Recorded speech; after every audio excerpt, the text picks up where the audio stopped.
اللہ نے ہمیں بنایا، اس کے بعد اللہ کے سامنے پیشی ہے اکیلے میں. کلہم آتیہ یوم القیامت فردا، ہر کوئی آئے گا قیامت کے دن اکیلا، اس کے ساتھ اور کوئی نہیں آنا. جس کا کیا مطلب ہے؟ اس کے بیٹے نہیں آئے. یہ بھی ایک سٹرکچر ہے. آپ کا خاندان بھی ایک سٹرکچر ہے. اس کے بیٹوں نے ساتھ نہیں آنا، اس کی بیوی نے ساتھ نہیں آنا، اس کے ماں باپ نے ساتھ نہیں آنا. اچھا، اس کے اوپر جو سوشل سٹرکچر ہے، اس کے رشتہ داروں نے، برادری نے، اس کے تعلق داروں نے، اس کے دوستوں نے ساتھ نہیں آنا.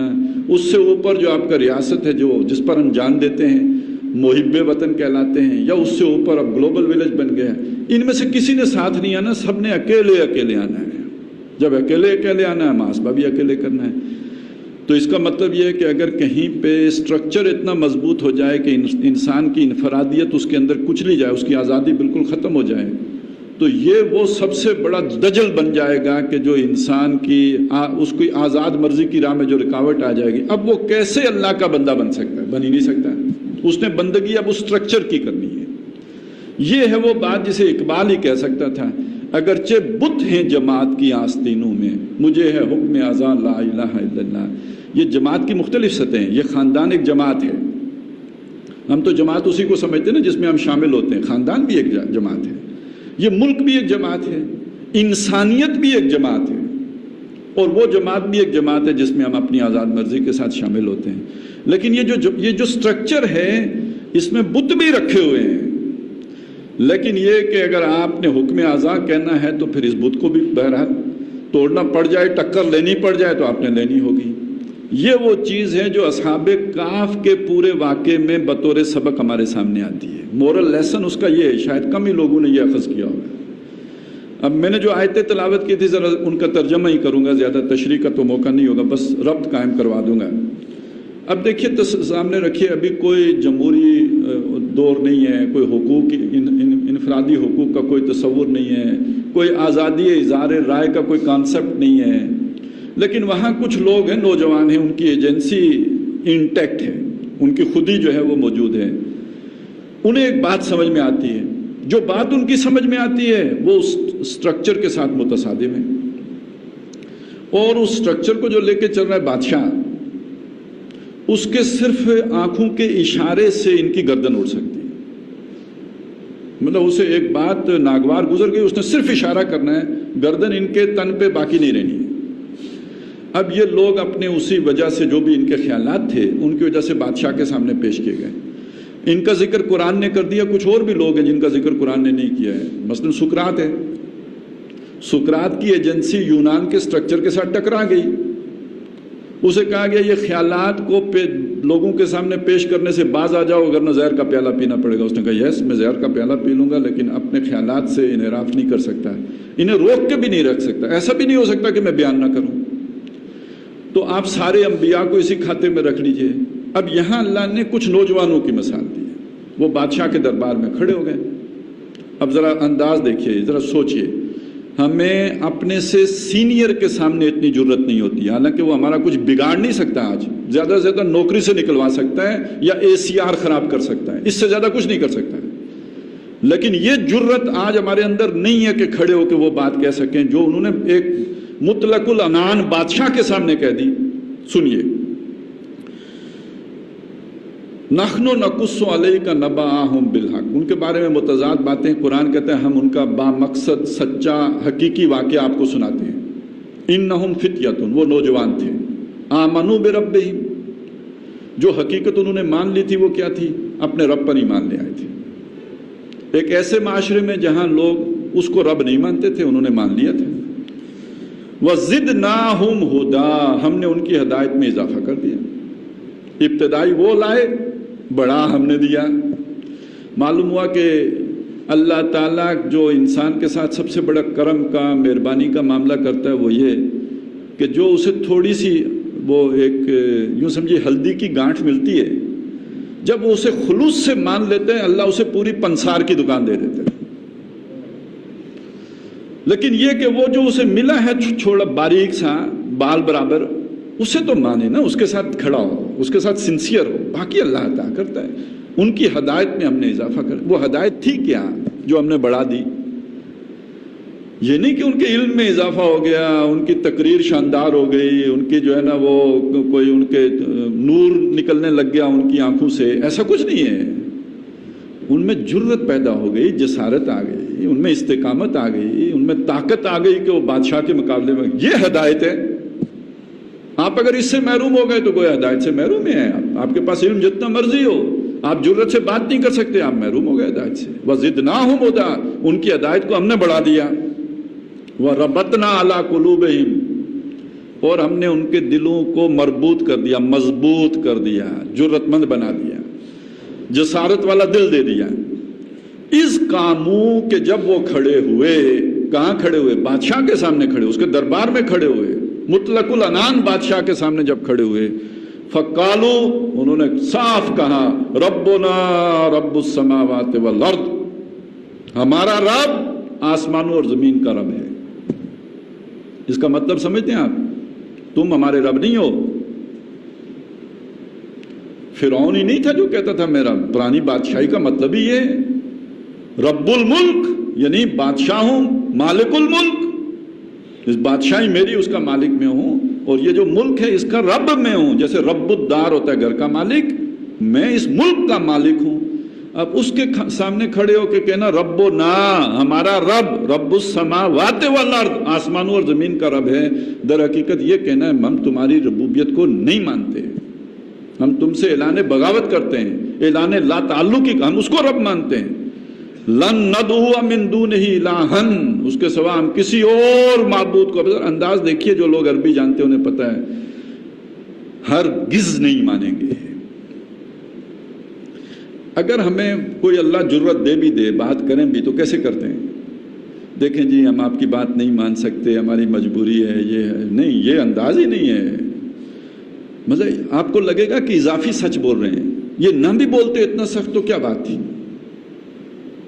اس سے کمتر پہ بھی بات ہو سکتی ہے۔ ہمارا رب وہ ہے آسمانوں اور زمین کا جو رب ہے، اور ہم اسی کو پکارتے ہیں، یوں بھی تو ہو سکتا تھا نا، ہم اس کے سوا کسی اور کو ہرگز نہیں پکاریں گے۔ ہدایت اگر آپ جاننا چاہتے ہیں کس شے کا نام ہے تو اللہ اس کو ہدایت کہتا ہے۔ ایسی دو ٹوک بات کرنا، ایسا فصل الخطاب، جیسے حضرت داؤد علیہ السلام بڑی کلیئر کٹ بات کرتے تھے، کوئی ابہام نہیں چھوڑتے تھے۔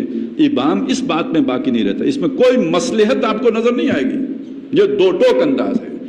لن ندعو من دونہ الہا لقد قلنا، ابھی بھی نہیں رکے، اور تاکید پیدا کریں، اگر ہم ایسا کریں شتتا، تو یہ بہت ہی بے جا بات ہوگی، بڑی غلط بات ہوگی، بڑی بے تکی بات ہوگی اگر ہم ایسا کریں۔ اب اس کا مطلب سمجھتے ہیں آپ؟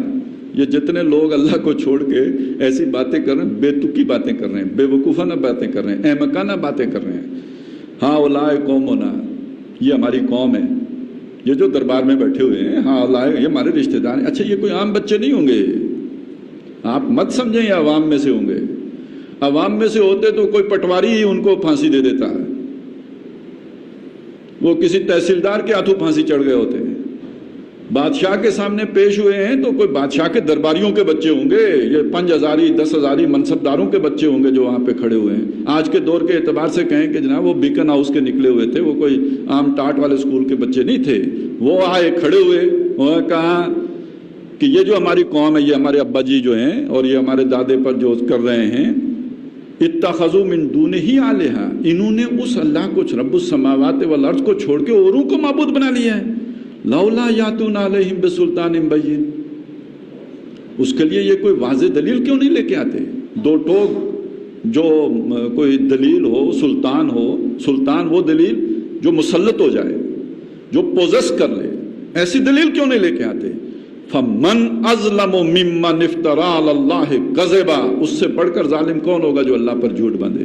کس کو کہہ رہے ہیں ظالم؟ بادشاہ کو کہہ رہے ہیں، اپنے رشتہ داروں کو کہہ رہے ہیں، ارد گرد جو جنہوں نے کل حمایت کرنی تھی، جو شاید جان بچاتے بادشاہ کے پاؤں پڑ کے، ان سب کو کہہ رہے ہیں ظالم ہیں، کہ جو اللہ کو چھوڑ کر اللہ کے مقابلے میں یا اللہ پر جو جھوٹ باندھے۔ اب اس کے بعد روایات میں یہ ہے کہ بادشاہ نے انہیں کہا میں تمہاری جوانی پہ ترس کھا کے تمہیں مہلت دیتا ہوں، 6-7 دن ہے، سوچ لو، ہو تم واجب القتل، مارے جاؤ گے، اگر باز نہیں آئے تو قتل کر دیے جائیں گے، اب یہ لوگ قید خانے میں بیٹھے ہیں، آپس میں مشورہ کر رہے ہیں، اور وہاں انہوں نے طے کر دیا کہ ہم نے ان لوگوں سے اب قطع تعلق کرنا ہے۔ وَإِذَا اعْتَزَلْتُمُوهُمْ، اب آپس کی بات ہے ان کی، اگر تم ان کے جو معبود ہیں ان کو تم نے چھوڑ دیا، ان کو بھی چھوڑ دیا، وَمَا يَعْبُدُونَ إِلَّا اللَّهَ، اور ان کو بھی جن کو یہ پوچھتے ہیں ان کو بھی سوائے اللہ کے، معلوم ہوتا ہے وہ اللہ کو بھی مانتے تھے، اس کے ساتھ اور بھی رکھے ہوئے تھے۔ فَاوُوا إِلَى الْكَهْفِ، تو اب یہاں سے نکلو، چلو کسی غار میں چل کے رہتے ہیں، يَنْشُرْ لَكُمْ رَبُّكُمْ مِنْ رَحْمَتِهِ، وہاں تمہارا رب تمہارے لیے اپنی رحمت کا کوئی سامان کر دے گا، وَيُحَيِّئْ لَكُمْ مِنْ أَمْرِكُمْ مِرْفَقًا، اور تمہارے لیے تمہارے معاملے میں کوئی آرام کا بندوبست کر دے گا۔ توکل، اللہ پر بھروسہ، اللہ پر توکل۔ پیغام کیا ہے اس کا؟ آپ کے جو گرد خول ہے جس میں آپ کی شخصیت محصور ہو کے رہ گئی ہے، اسے توڑ دو، توڑو، جاؤ غار میں بیٹھ جاؤ۔ اچھا، خول ٹوٹتا ہے تو توکل آپ کو اللہ پہ کرنا پڑے گا۔ دیکھیں نا، ایک بوڑھا دادا ہے، وہ مجبور ہے پوتے کے ہاتھوں، وہ اسے سنبھالے گا، گھر لے کے لیٹرین لے کے جائے گا، وہ سارے اس کی ضرورتیں پوری کرے گا۔ اب وہ کہتے ہیں نہیں، میں اسٹرکچر توڑتا ہوں تو اس کا مطلب سڑک پہ جائے گا۔ ایک بیٹا ہے، وہ طے کرتا ہے میں اسٹرکچر توڑتا ہوں، اس کا مطلب کیا ہے؟ وہ جو اسے فنڈز ملتے ہیں، جو اسے جیب خرچ ملتا ہے، سب سے جائے گا۔ یہی ان کے ساتھ ہوا۔ پیغام سبق یہ ہے، ایک بندہ مومن جو ان حقائق پر ایمان لے آیا ہو، اس کے آگے جو زیب و زینت ہے وہ اس کا اسٹرکچر ہے، اس کو توڑے، نکل جائے، نہیں تو دجل میں آ گیا۔ اصل میں یہ جو اسٹرکچر ہے جو اتنا مضبوط نظر آتا ہے، یہ اتنا مضبوط ہے نہیں، یہ وہمی اور خیالی ہے، یہ دجل ہے، وہ فریب ہے، اس میں پھنس گیا، اصل حقیقت سے پیچھے رہ گیا۔ گاہ میری نگاہ تیز چیر گئی دل وجود، گاہ الجھ کے رہ گئی میرے توہمات میں، ان توہمات میں پھر وہ الجھ کے رہ گیا، پھندے میں پھنس گیا۔ اب ٹھیک ہے، نمازیں پڑھتا ہے تو پڑھتا رہے، اب ٹھیک ہے، حج کرتا ہے تو کرتا رہے، روزے رکھتا ہے تو رکھتا رہے، 30 نہیں رکھے 300 رکھے، 5 نہیں پڑھے 50 پڑھے، وہ جو ہے شلوار جو ہے ٹخنے سے اوپر نہ کرے، گھٹنوں سے بھی اوپر کر لے، جو مرضی کرتا رہے۔ اب وہ اصل امتحان میں تو ناکام ہو چکا ہے، اصل امتحان میں ناکام ہو چکا ہے۔ اب بلکہ سچی بات یہ ہے کہ اس کی نمازیں بھی دنیا ہی کے لیے ہوں گی، اور اکثر و بیشتر آپ نے دیکھا اور لوگ حج کرنے، آخر قرآن نے ذکر کیا ہے، حج کرنے آتے ہیں اللہ سے دنیا ہی مانگتے ہیں، تو کتنے نمازی ہیں جو دنیا ہی کے لیے پڑھ رہے ہوتے ہیں، اور کتنے لوگوں کی منہ سے ہم نے خود سنا ہے، یار صبح نماز پڑھا کرو، بندہ صبح سویرے سویرے نیک کے منہ لگتا ہے، یعنی وہاں اور نمازی بھی آئے ہوتے ہیں، نیک ہوتے ہیں، دن جو ہے برکت ہوتی ہے، یعنی کاروبار اچھا چلتا ہے، اس سے کوئی ثواب آخرت کا اجر پیش نظر نہیں ہے۔ صبح صبح نیک کے منہ لگیں گے تو سارا دن جو ہے کاروبار میں برکت رہے گی، اچھے کی بونی ہو جائے گی، اچھے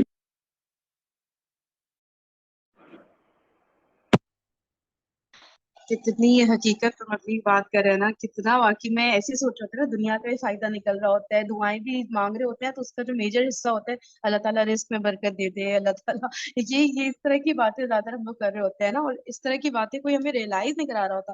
بڑے سے بڑا اسکالر ہے، یہ اس طرح کی باتیں بہت گٹس چاہیے نا بولنے کے لیے، پھر انسان کیا کرتا ہے، انسان کہتا ہے یار یہ اتنا زیادہ سچ بول رہے ہیں، میں نہیں ان کو سن رہی، مجھے گھبراہٹ ہو رہی ہے، مجھے پسینے چھوٹ رہے ہیں، ٹھیک ہے۔ تو یہ مجھے لگا تھا ان کی باتوں میں کچھ ذرا ہٹ کے بات کرتے ہیں۔ ان کا بھی تھوڑا ڈاکٹر اسٹار والا نیچر ہے، شاید انہیں کے یہ اسٹوڈنٹ بھی ہیں، زیادہ ان کے بارے میں مجھے ڈیٹیل نہیں پتا، لیکن ان کا حوالہ دیتے رہتے ہیں نا۔ تو آئی ہوپ ہم لوگ اتنی ضرورت ابھی بھی جو 7-8 دن ہے اتنی جمع ہو جائے کہ عید پہ ہم لوگ نا بم پھوڑ دیں، جس رشتے دار کے گھر جائیں، جہاں پہ جس سے ملاقات ہو نا، ہم حق بولنے کے قابل ہو جائیں۔ I hope so. یہ سیریز میں چلاتی ہوں انشاءاللہ، عید تک تو چلاؤں گی، اور مے بھی اس کے بعد بھی نا اتنی ہمت آتی ہے نا باتیں سن کے۔ اگر کسی کو کچھ کہنا ہے آپ لوگ پلیز کہہ سکتے ہیں، نہیں تو پھر اینڈ کرتے ہیں، ٹھیک ہے، کل یہاں سے کنٹینیو کر لیتے ہیں۔ اوکے دی، جزاک اللہ خیرا کثیرا، سبحانک اللہم و بحمدک، نشہد ان لا الہ الا انت، نستغفرک و نتوب الیک۔ السلام علیکم ورحمۃ اللہ وبرکاتہ۔